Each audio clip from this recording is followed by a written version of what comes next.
Hello everyone, welcome to the part one of memory-based questions. So in this series of videos, we will be discussing the solutions to some of the questions which we have received from the students, which are purely based on the the questions which students remember during the examination. So all these questions which we are discussing in these series of videos, they might not be 100% accurate because these are only memory based questions. But before we start solving some of the memory based questions for GATE 2023 architecture and planning, let me tell you some a few points which we received as feedback from the students, initial feedback which we have received. Uh, First point, something which is common from many of the students is that the number of numerical questions is not as large or as huge as what it was asked in last year, that is GATE 2022.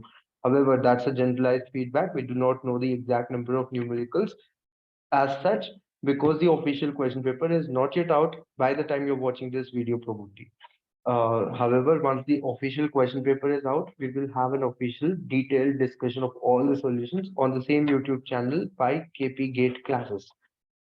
That's one thing. And one other common feedback which we received was this that this year's paper was neither very difficult nor very easy. So it was of moderate level. This is something which we received as a feedback from majority of the students.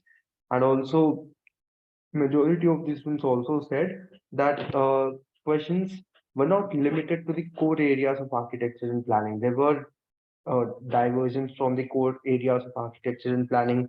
Questions were asked on in-depth biological aspects of some microorganisms and so on.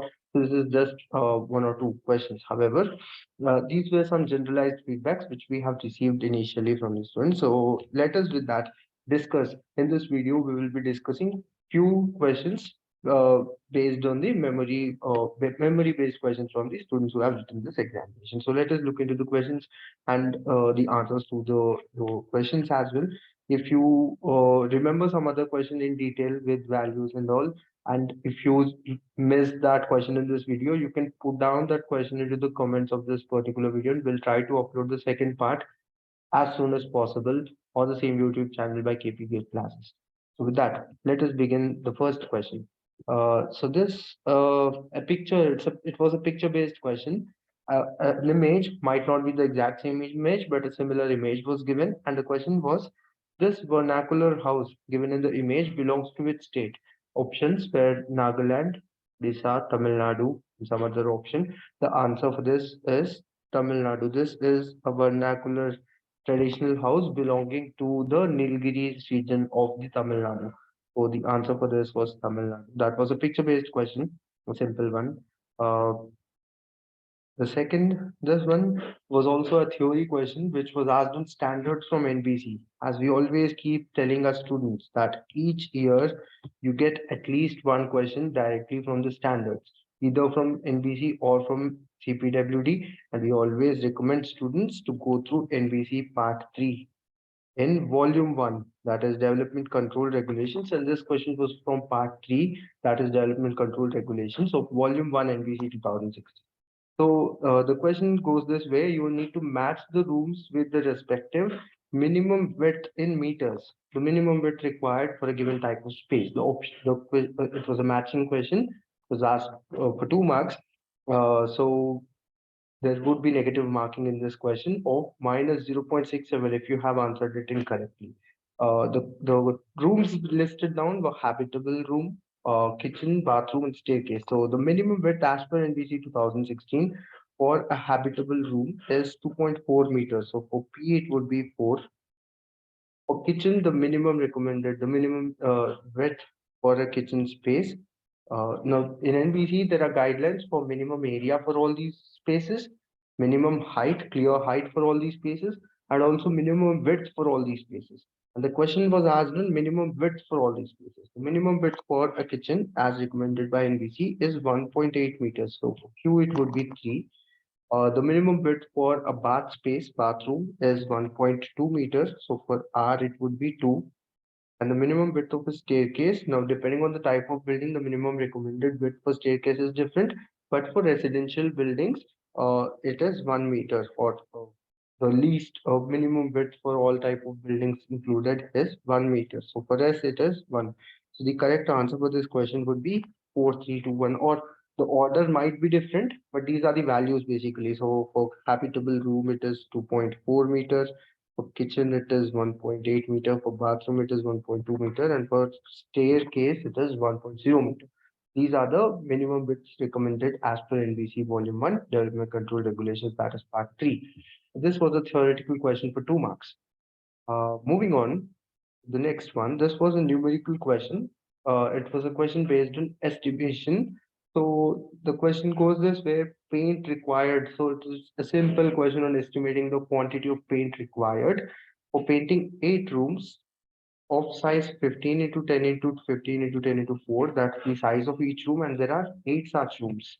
And 10% of the overall area of the room is given as fenestration, that is doors, windows. Rate of coverage of that paint for the first coat, it is given as 4.5 liter per square meter. The second coat, it is given as 2.5 liter per square meter. The question was to find out or estimate the quantity of paint required, the overall liters of paint. The first step in such questions is to find out the overall paint, how much is the total area of wall to be painted. So under this solution, the first step would be to find out the total wall area of the room. So wall area of one room would be, the formula for wall area is 2h into L plus B. This would be 2 into height of the room is given as 4 meters. L plus B is 15 plus 10. So this is 25 into 8, that is 200 square meters.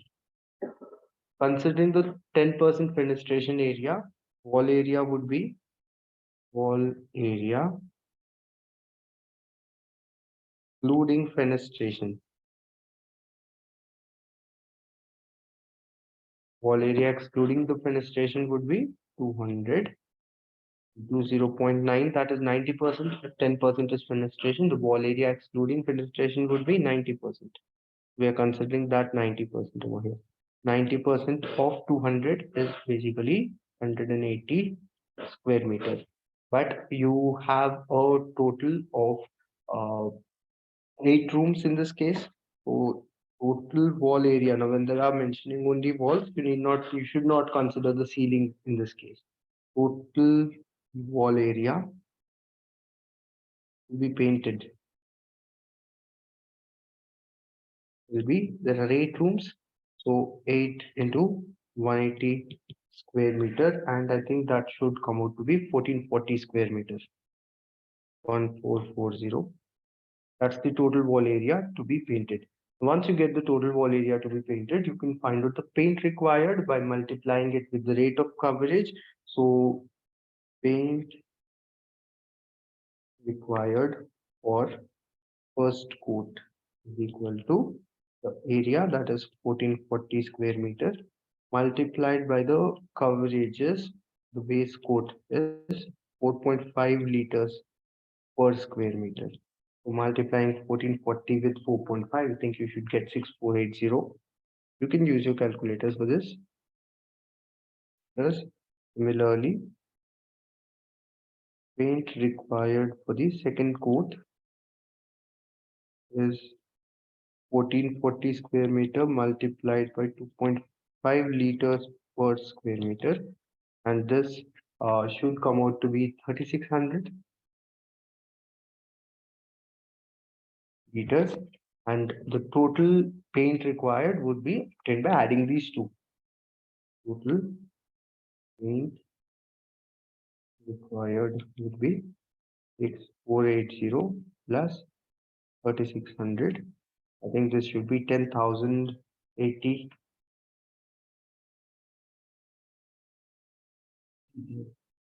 This was a numerical question which was asked probably for 2 marks. It is a question from estimation, and it is simple question, only 4 or 5 step based question where you can score your marks very easily. So this was one other memory based question. Moving further, let us solve few more questions. Again, a numerical. This is from structures. This was asked in the architecture part probably. So the Question again, if a similar model of question where you need to find out the UDL value using the density. Similar question was asked once in GIT already in recent times, in 2021, I guess, or 2020. So let us try to solve this question. A 4 meter long, simply supported beam with a cross section of 250 mm by 600 mm is given, and a wall is constructed on this beam. The wall size is 250 by 2000 mm, is completely provided over that beam. That's the given. So you have a simply supported beam of 4 meter span. The cross section size of that beam is given, and a wall is provided on this beam.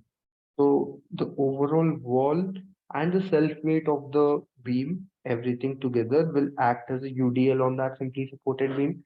So this first step which we need to do in this question, what is to be calculated ultimately? Maximum bending moment.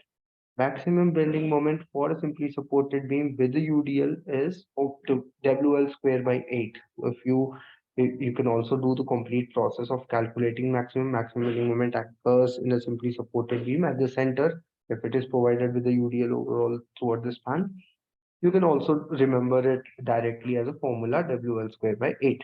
However, first step in this case, so let me write down over here. So if you have a simply supported beam of span L provided with the UDL of omega. Omega is the UDL value in kilonewton per meter or Newton per meter, whatever unit it is. The maximum bending moment in this case will occur at the center of the simply supported beam, and its value will be omega L square by 8. So in this question, our focus is first to find out that value of omega. How to find out the value of omega, of what, how to find out the UDL value. Let us try to understand that. First, let us try to find out the total load. UDL is nothing but load distributed per unit length. So the total span is 4 meters. Total load per 1 meter is called as UDL. So first, let us try to find out the total load of the wall, total load of the beam. Let us try to find out both. So total load of the wall will be equal to. So if you see for the wall, it is given in this question. Wall density is given as 18 kilonewton per cubic meter. So to find out the total load of the wall, you first need to know the volume of the wall, right? So let us find out volume of the wall. Wall dimension is 0.25 meter by 2 meter in its height by 4 meter in its span. So this comes out to be 2 cubic meters. That's the overall volume of the wall. Now total load of the wall will be volume multiplied by the density, load per unit volume. So volume multiplied by density. So volume is 2 cubic meter. The load density of load is 18 kilonewton per cubic meter. That's the question. So this comes out to be a total load of 18 into 2, that is 36 kilonewton. That's the total load of the wall. Similarly, we need to find out the total load of the beam. For that, we first need to find out the volume of the beam. So let us calculate volume of the beam. Volume of the beam is given in this question as 250 by 600 mm. That's the size. And the span is 4 meter, obviously given in the question already. So volume of the beam is 0.25 meter by 0.6 meter by 4 meter is the span. The total volume comes out to be 0.6 cubic meter. 0.25 is basically 1 by 4, and 4 and 4 gets cancelled. You'll get 0.6 cubic meter over here as volume of the beam. From this, you can find out total load of the beam. Total load, again, it is volume multiplied by density. Volume is 0.6 cubic meter multiplied by the density of the load of the beam. Beam density is 25 kilonewton per cubic meter. Now, if you multiply 0.6 and 25, you should get your value for this as 15 cubic meter. You can use your calculators to solve this. 15 cubic meter is the 15 kilonewton, not kilometer. 15 kilonewton is the load due to the beam. Now, from this, you can find out the total load uh, including the wall and the beam, or you can find out the UDL value directly. UDL, uniformly distribute, how much load is distributed per unit length. So UDL value is equal to load per unit length. Total load divided by the span of the beam. Total load upon span, that will give you the UDL value. So total load in this question, it is 36 plus 15. Span is 4 meters. So this should give you your UDL value as 12.75 kilonewton. Once you get the value of this is omega basically. The maximum bending moment, as I told you, for a simply supported beam with the UDL is omega L square by 8. So the maximum bending moment would be 12.75, that is omega into L square, that is 4 square upon 8. And simplify this and you should get your answer as 25.5 kilonewton meter. So this should be your answer for this question. Uh, it is very much possible that some values which we have received, because all these questions we have received from our student community itself. So it was very much possible that there are some errors in the values or something, but this is the process. Understanding the overall process is important. So if the values are correct as per the official question paper, the answer should be 25.5 for this question. If you obviously, as I told you, these are memory based questions. If there are any deviations according to you, put it down into the comment, the chat option on the YouTube channel of ours. We will get back to you with an updated version. Otherwise, you can contribute your questions towards the in the chat option, and we will provide video solutions for all those questions as well. Moving further, let us solve the next one. Again, this is also a numerical land of one. This is question based on FSI and parking, estimating the car parking required. So land of 1 hectare with an FSI of 2, excluding parking, uh, is given for this land. Equal parking areas to be provided on both the ground floor and the basement area. The basement area and the ground floor area are same. That's what they're trying to say here. One car, one car parking is required for every 100 square meter of built-up. Uh, Parking space required at ground floor is 15 square meter per car. Parking space required in the basement is given as 25 square meter per car. Probably this is due to some circulation, ramp, and so on. Design of ramp, circulation, all considering all these, the area requirement is higher for the basement as given in the question. Now they are asking us, so I did not write the complete question over here. Basically, they're asking in this question the number of cars that can be parked in the basement. Number of car parking, number of car parking in the basement. That's the question. Let us try to find out how many cars can be parked in the basement according to this question. First step is to find out the total built up area. So first step is total built up. That's very easy. Total built up is equal to plot area multiplied by FSI, floor space index. So land area multiplied by the FSI. 1 hectare, as you all are aware, is 10,000 square meter. FSI is 2. So the total built up is 20,000 square meter. Now, how many cars parking lots are required? Number of cars for the car parking, number of cars or equivalent car spaces required would be the rate of car parking is 1 per 100 square meter. So number of cars required will be total area, that is 20,000 square meter divided by 100 square meter. This gives us 200 cars. 200 cars are to be parked, including both the ground floor and the basement. Now, how many cars are to be parked in the basement? That's the question over here. So you can solve this. You need to proportionately distribute these 200 cars in both the ground floor and the basement. You can do this simply by using algebra. Let us say the number of cars in the ground floor. So let us say ground floor, the number of cars equal to X. And say for the basement, number of cars is Y. So we need to calculate the value of Y as per the given question. So X plus Y, total number of cars is 200. So we have the first equation, X plus Y is equal to 200. That's one equation which we have. And the second equation which you can have is the areas are equal, total areas, 15 square meter per car. So 15 into X, if you equate, they are saying ground floor basement area are equal. So you can say 15 into X is equal to 25 into 1.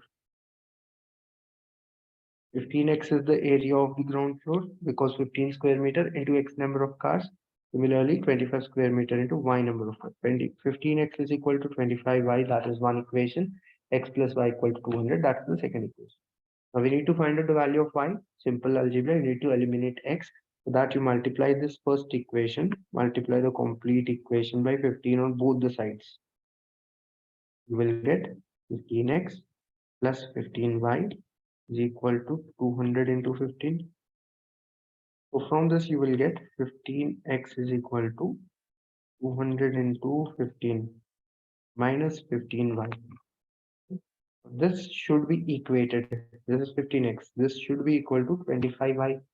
Equating the right hand side if left hand sides are equal. So from that you will get 200 into 15 minus 15y is equal to 25y. We will get 200 into 15 is equal to 25y plus 15y. You will get this as 25y plus 15y. So this will be 40y. 40 into 1.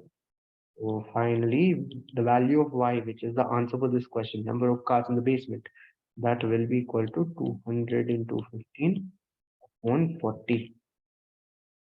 So you can solve this question as 15. You'll get your answer 15 into 5, that is 75 cars. So the number of cars which can be parked in the basement are 75. You can also understand this as you're distributing 200 proportionately, 15 parts for ground floor, 25 parts for basement. So considering 25 square meter per car for basement, proportionately you're distributing them based on these areas. So 75 would be the number of cars in the basement, considering these values which I've taken in this question. So that was a question which probably was asked in the common part for 2 marks. That was also a very simple numerical. Few more questions, theory questions. Let us discuss theory questions towards the end. Which is not an enteric pathogen. Now, this is something which was such level of questions based on the name of the bacteria was never asked in last 32 years of GATE exam. This is the first time such in-depth question on biological aspects of water supply. This probably could be categorized under water supply. Because pathogens, this is basically related to treatment of water. However, you will find most of these microorganisms, these bacteria listed in URDPFI guidelines in the physical infrastructure chapter. Let us try to understand this, which is not an enteric pathogen. Enteric pathogen is basically a type of bacteria which stays in the intestine of animals or human beings for that matter. So from the given options, E. coli is an enteric bacteria. So this is not an answer for us because it stays in the intestine. Not all, but some strands of E. coli stays in the intestines of human beings. Cholera obviously is also an enteric pathogen. You know the symptoms of cholera, diarrhea, vomitings. This is due to presence of bacteria in the intestine of human body. Salmonella also is an enteric bacteria, so this also is not an answer. The answer for this question, which is not an enteric pathogen, this was asked for 1 mark, and the answer for this question would be D. Staphylococcus, right? So that's the name of this enteric pattern, which is not an enteric pattern. This is a bacteria which actually causes skin diseases. So it is associated with skin, not with intestine. Enteric pathogen is something which is a pathogen which lives in the intestine of human beings. So that's the answer for this question. Moving on to another question, the numerical volume of solid formed by folding. So this is a question based on surface development. Probably this was asked for 2 marks in the general aptitude part. Let us try to solve this. The volume of this solid formed by folding this particular solid. So if you try to visualize it, So it's basically a type of cube, but if you observe, its corner is cut off. So this particular portion is cut off. So it's basically a prismatic solid itself. You can calculate the volume of it as area of this particular part. Because if you try to observe both the base and the top, they are of same area. The base and the top both are of same area. Throughout this solid has the same area. So volume will be area of this shaded portion, this one. Not the complete shaded portion, but this part. Area of the base, this is area of base multiplied by the height. Height is 3 meters. Let us try to find out area of this base. Area of the base of the given solid will be overall cube, that is 3 by 3 by 3, minus this portion, which is 1 meter base. This is 1 and 1, right? Base and height both are 1. So area of this base will be 3 into 3, that is area of the square, minus area of this triangle. This is half into base into height, half into base is 1, height also is 1. So area of base of the given solid is equal to 3 is 9 minus 0.5. This will be 8.5 square meter. That's the area of the base of the given solid. Volume of the given solid will be